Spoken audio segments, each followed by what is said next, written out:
On va passer à la dernière présentation de Roxane Labois, qui est professeure agrégée à la Faculté d'aménagement, architecture, art et design, donc professeure à l'École supérieure d'aménagement du territoire et de développement régional depuis 2015.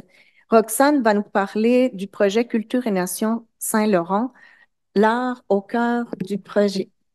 Merci, Liliana. Je vais commencer en reconnaissant que ici à l'Université Laval, on se retrouve à la croisée des territoires de 5 nations différentes.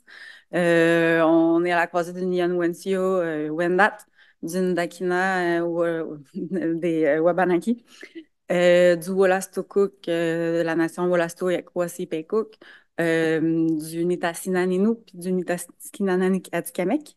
J'en profite pour honorer les relations qu'on a tous ensemble, mais aussi surtout le territoire qu'on se partage.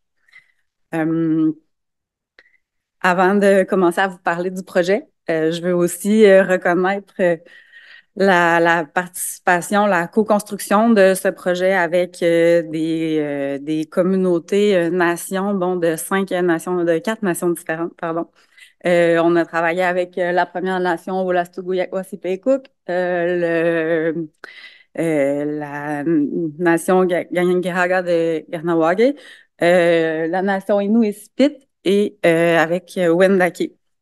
Transport Canada était un partenaire aussi. Puis, ben, tous ensemble, on a créé le projet Culture et Nation. On l'a monté. Puis maintenant, on est dans comment on rend les apprentissages qu'on a fait aux membres des communautés pour que tout le monde puisse apprendre avec nous aussi. C'est aussi un projet qui a été fait en collaboration avec énormément de personnes, d'organisations, donc à la fois avec des représentants de toutes les communautés ou nations avec lesquelles on travaillait, qui étaient sur un groupe de travail, avec Transport Canada évidemment, avec le réseau Québec Maritime qui nous a donné beaucoup d'aide, qui nous a permis de faire bon tout le graphisme, de créer des outils aussi, puis de faire une mission inclusion, donc d'aller en mer, rencontrer certaines communautés aussi avec des jeunes Inuits qui étaient venus faire un stage avec nous sur le bateau. Beaucoup de collaborateurs là, qu'on voit en vert là, qui nous ont permis de mieux comprendre, d'apprendre avec eux, poser des questions. Je tiens à remercier spécialement Michel Audette là, qui prend beaucoup de temps pour nous, nous supporter, expliquer, puis nous aider à avoir des bonnes idées, puis continuer. Puis 2 aînés qui ont travaillé avec nous, Laura Norton puis Odette Rioux, qui ont pris à chaque mois un après-midi de leur temps pour juste discuter avec nous du projet. Puis enfin, bon, on voit les bailleurs de fonds, dont Future Earth, l'Institut EDS. Donc, je suis contente d'être ici aujourd'hui pour pouvoir vous parler du projet puisque ça nous a amené à réaliser avec les ressources qu'ils nous ont fournies. Puis Ville Région Monde aussi, là, en plus de Transport Canada puis du Réseau Québec Maritime qui ont permis de faire un certain livret dont je vous parle dans quelques instants. Donc, qu'est-ce que c'est Culture et Nation? Euh, c'est un projet qui vise à évaluer les effets cumulatifs socioculturels du développement du Saint-Laurent sur les communautés autochtones. Je vais vous décortiquer ça. Euh, D'abord, c'est un projet qui s'inscrit dans un projet beaucoup plus large du plan de protection des océans de Transport Canada. Donc, il y a plusieurs projets similaires d'évaluation d'effets cumulatifs. Là, je vais y venir dans le diapo juste après. Qu'est-ce que c'est un effet cumulatif? Qui sont réalisés sur les 3 côtes du Canada. Donc, au nord, là, on voit le Nunavut. Il y a des projets en Colombie-Britannique, puis il y a des projets aussi dans l'Atlantique. Là, bon, il y a les Grands Lacs au milieu, le Saint-Laurent, c'est celui sur lequel nous, on a travaillé. Puis Nouvelle-Écosse, Terre-Neuve-Labrador. Donc, il y en a beaucoup, beaucoup de projets dans ce grand plan de protection des océans qui vise à mieux comprendre les effets du développement maritime sur le milieu biophysique, dans notre cas, sur les communautés des Premières Nations. Euh, il y a eu aussi une étude biophysique sur le Saint-Laurent. Donc, qu'est-ce que c'est des effets cumulatifs? Ben, en fait, c'est simplement les effets de tous les projets qui se passent sur le territoire, de tout le développement qui se passe sur le territoire, puis aussi de phénomènes complètement naturels qui arrivent. puis qui, en se cumulant, fait que c'est pour ça qu'on voit le caribou. Bon, ben à la base, il y a les phénomènes naturels qui étaient déjà là, les loups, traverser les cours d'eau, la maladie, les niveaux de neige qui affectent la vie du caribou. Là, avec le développement, en plus de ça, bon, vont s'ajouter des contaminants environnementaux, l'exploration, des dommages à leur habitat. Donc, tout ça, ça se cumule. Puis enfin, ben là, quand on ajoute les skis, les quatre roues, les motoneiges, d'autres projets, des changements au paysage, ben là, le caribou, où est-ce qu'il est rendu? Ben finalement, c'est que petit effet par petit effet, un par-dessus l'autre, au final, ben, il n'y a plus d'habitat, il n'est plus capable de survivre à cet endroit-là. Oups. Ah, OK. Donc, c'est ça des effets cumulatifs. Et ça peut se cumuler dans le temps, c'est-à-dire qu'on fait un projet après un autre projet, après il y a un petit quelque chose qui arrive, après il y a de la surpêche, tu sais, puis ça se cumule dans le temps. Ça peut se cumuler spatialement aussi. Donc, s'il y a un endroit, il y a plusieurs choses qui se passent, tu sais, en même temps, oups, ou au même endroit, mais là, on va avoir un cumul plus spatial qui n'est pas nécessairement temporel, mais qui va aussi mener à des effets cumulatifs. Donc, voici pour les effets cumulatifs. Le petit exemple là, de qu'est-ce que ça donne quand on travaille en milieu maritime, ben, c'est qu'on a toutes sortes d'activités, autant sur le territoire que directement bon, sur le fleuve ou dans la mer. Puis toutes ces activités-là ensemble, ben, ils vont avoir toutes sortes d'effets sur le milieu naturel, puis aussi évidemment sur les communautés côtières. Puis bon, ça peut être aussi pour les activités économiques comme la pêche ou même des activités traditionnelles. J'espère que vous avez une meilleure idée des effets cumulatifs. Après, je parle juste de ça. Donc, le projet Culture et Nation Saint-Laurent, c'était d'évaluer ces effets-là de tout le développement du Saint-Laurent en remontant jusqu'où les partenaires avaient envie de remonter. Dans ce cas-là, ils sont allés jusqu'à la colonisation. Pour eux, c'est avec l'arrivée de colons, avec l'arrivée de gens qui se sont installés, qu'il a commencé à avoir des effets. Puis pour eux, ça se cumule depuis ce temps-là, tous les effets que ça a eu sur les communautés. C'était un projet qui était quand même un bon défi. D'abord parce que c'est un territoire qui est énorme. Vous avez vu les 4 nations avec lesquelles on a travaillé. C'est un pointeur. Euh, Ganawagé, c'est dans ce coin-là. Là, ici, ce qu'on voit, c'est comme tous les territoires, puis c'est pour ça que tantôt, je dis on est à la croisée parce qu'il y a des chevauchements entre les territoires là, de chacune des nations. Donc, Ganawagé, c'est ici. Et Sipit, c'est par là. Ça, c'est le Saguenay. Ouais, et Sipit, c'est par là.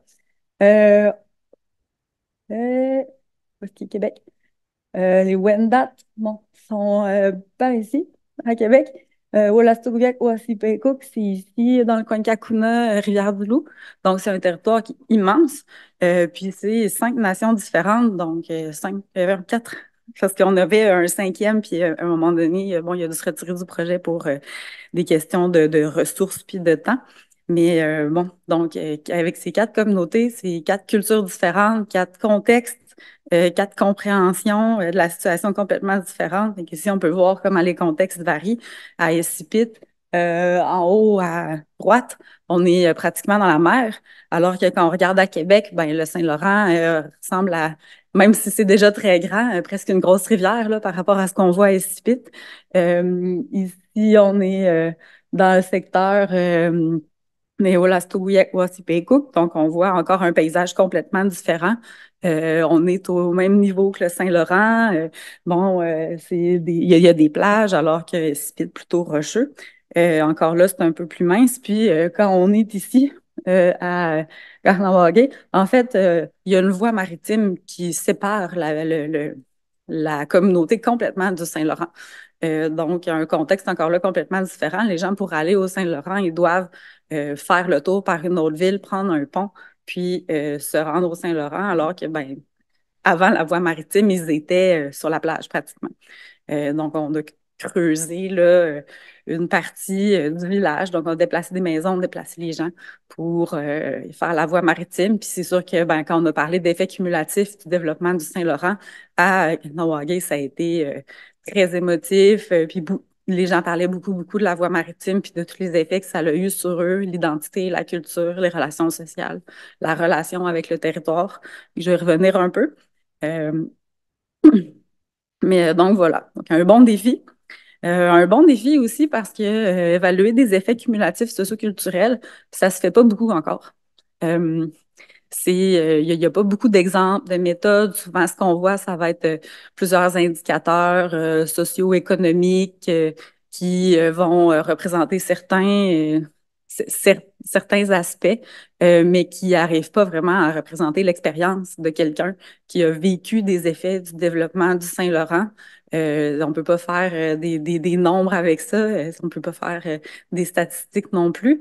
Fait que c'est pas les nombres, les statistiques, c'est bon aussi, mais vraiment ce qui est ressenti, ce qui est vécu quand on affecte les relations sociales, quand on affecte des aspects comme le mieux-être, l'identité, la culture, ben là, c'est vraiment les personnes qui l'ont vécu qui peuvent nous en parler. Donc, on a développé une méthodologie pour faire ça sur la base de valeurs puis de principes qui nous amèneraient à travailler ensemble de façon réciproque, de façon humble puis bienveillante. Donc, on voit les valeurs du projet. Donc, comment on faisait ça, comment on a fait pour à, à aller parler avec les gens puis avoir un projet qui est significatif pour les communautés, mais qui permet aussi d'évaluer les effets cumulatifs qui va leur permettre de faire quelque chose avec qui va être significatif pour eux. Ben, il fallait aussi toujours écouter puis partager avec un esprit ouvert le fait qu'on ait plusieurs cultures, plusieurs nations. Des fois, il y avait pas déjà une entente là, pour travailler sur le Saint-Laurent. Une approche de flexibilité, adaptabilité toujours pour être sûr de pouvoir à la fois répondre aux besoins de toutes les communautés, mais aussi aux besoins spécifiques. Les relations significatives, qui est un élément très, très important. Donc, ce qu'on a fait, c'est on a fonctionné par atelier. On avait à l'imaginer quelque chose de très large au début avec 5 ateliers. Finalement, on a rajouté beaucoup d'éléments pour avoir un engagement continuel avec les gens des communautés. Donc, on a rajouté des ateliers, des appels, des pré-ateliers pour qu'on ait constamment une relation puis qu'on puisse toujours avancer ensemble. Donc, on a créé des liens vraiment significatifs. Puis, je dirais qu'aujourd'hui, on est tous amis. Pour ce qui est des apprentissages qu'on a pu faire, là, puis là, je voulais mettre l'accent un peu sur le territoire. Euh, on regardait les effets cumulatifs de développement du Saint-Laurent sur l'attachement au territoire. C'est quelque chose qui était très, très, très important pour toutes les nations. Puis ce qu'on a pu apprendre, là, entre autres, c'est les dimensions de l'attachement au territoire. Donc, le territoire, qu'est-ce qu'il apporte, qu'est-ce qu'il y a comme rôle? Puis c'est bon à la fois bon, c'est l'environnement naturel qui est très important, puis sa qualité, l'identité, l'accès au territoire, l'expérience, la culture. Puis tout ça ensemble va venir supporter le mieux-être puis amener la continuité entre les générations dans les communautés pour pouvoir garder la culture, la langue, les pratiques. Donc, je vais un peu vite là-dessus, mais c'est un peu tous les types d'effets qu'on a eus étaient dans ces catégories-là. Donc, pour réussir à représenter, tu sais, vous avez vu, il y a des dimensions très intangibles là-dedans. L'identité, la culture, qui inclut la langue, qui inclut les rapports sociaux. Il y avait, c'est ça, des aspects vraiment intangibles qui sont plus difficiles à capturer avec les méthodes qu'on a d'habitude, puis la rédaction, les mots. Donc, c'est pour ça qu'on a invité des artistes à chacun des ateliers qu'on a fait. Puis aussi, bon, pour nous aider à faire la diffusion du projet, c'est ce que vous pouvez retrouver en arrière. Donc, 5 œuvres qui ont été faites par la femme ici, entre autres, qui est Catherine Boivin et Atikamek. Donc, les 5 œuvres que vous pouvez voir en arrière représentent chacun des ateliers puis les dimensions plus intangibles qui étaient là. Au 6e et dernier atelier, on a eu une facilitatrice graphique qui est venue faire une fresque de l'ensemble du projet. Donc ça résume un peu toute culture et nation. Puis on peut passer dans les communautés. Puis, on est en train de préparer un livret. Vous pouvez voir 2 œuvres qui vont être dans le livret en arrière aussi pour permettre de transmettre les apprentissages plus aux jeunes. Fait que d'avoir quelque chose qui est un peu plus ludique, un peu plus vulgarisé, puis qui parle du projet, qui parle du Saint-Laurent. qui parle de l'attachement au territoire puis de ce qui a pu être vécu, puis c'est quoi l'importance du Saint-Laurent pour les communautés. Donc, vous avez une primeur de 3 des œuvres qui vont être dans le livre. Malheureusement, les 2 autres, comme vous voyez, j'ai des photos. Puis en ce moment, elles sont chez la graphiste qui est en train de travailler sur le livre. Donc, je ne les ai pas avec moi. J'aurais beaucoup aimé pouvoir les montrer. Euh, Ça, en fait, bon, je répétais un peu, là, mais c'était sur qu'est-ce qui nous a finalement permis de travailler ensemble. Ça a été développé. Il y a un cadre de recherche autochtone, ce qui a fait la valeur du projet. C'est qu'on a utilisé une méthodologie qui nous a permis de co-créer des nouvelles connaissances sur la base de l'établissement de relations significatives. Il y avait une lacune sur les aspects socioculturels par rapport au développement du Saint-Laurent. On connaissait pas trop les effets. Puis une des constatations qu'on a pu faire, ben, c'est qu'il y a eu des dommages importants aux façons de savoir puis de faire, y compris la perte de la langue en raison de l'absence de prise en compte de ces effets-là dans le passé dans le développement maritime. Ce qu'on a pu voir aussi, puis qui fait écho aux présentations qu'on a vues avant, c'est une grande, grande résilience des peuples autochtones, parce qu'à travers tout ça, ben, ils sont toujours là, ils pratiquent toujours leur pratique, ils ont trouvé des façons de s'adapter, d'aller de l'avant, puis de continuer de pouvoir quand même avoir une relation forte au territoire. Puis, je voulais terminer là-dessus. Bon, je vous ai remis l'attachement au territoire. Qu'en fait, tu sais, comment on peut faire pour protéger la culture, la langue. Puis quand on parle de la langue, c'est que des fois, en perdant l'accès à une partie du territoire, on va perdre des centaines de mots, des dizaines de mots qui étaient liés aux pratiques qu'on avait à cet endroit-là, aux espèces qui sont à cet endroit-là. Euh, en fait, le territoire apparaît comme étant un élément qui supporte le mieux-être en supportant tous ces éléments-là, qui va permettre d'assurer la continuité. Donc, ce qu'on apprend, la culture, la langue, on se fait souvent dire, on doit l'apprendre en territoire, on doit être sur place pour pouvoir utiliser les mots du Saint-Laurent, utiliser les mots de la forêt. Les langues sont différentes d'un côté puis de l'autre, on a des mots différents. Les espèces, c'est pas les mêmes. Puis donc, il y a beaucoup de moments où est-ce qu'on nous dit il faut absolument protéger la langue. Puis ça, ben, ça passe par la protection du territoire, la protection de l'accès au territoire, euh, la protection du milieu naturel qui va permettre de conserver justement certaines des pratiques, les accès, d'avoir une bonne qualité du milieu qui va affecter aussi l'expérience, la culture, qui va permettre de continuer de pratiquer, d'avoir les liens sociaux qui se passent entre ces pratiques-là. Donc, finalement, le territoire supporte la continuité puis le mieux-être dans la communauté. Puis enfin, ben là, j'ai mis quelques retombées potentielles là, dans le fond de protéger le territoire. Bon, en faisant ça, ben on doit documenter les pratiques, les changements qu'ils ont eu dans les pratiques. Euh, Ça permet d'affirmer les droits ancestraux, négocier avec les promoteurs, puis enfin, surtout, la protection va permettre d'assurer la continuité de la culture puis du mode de vie des Premières Nations. Tous les autres éléments qui sont ici, ben au final, c'est qu'en parlant, c'est mon dernier.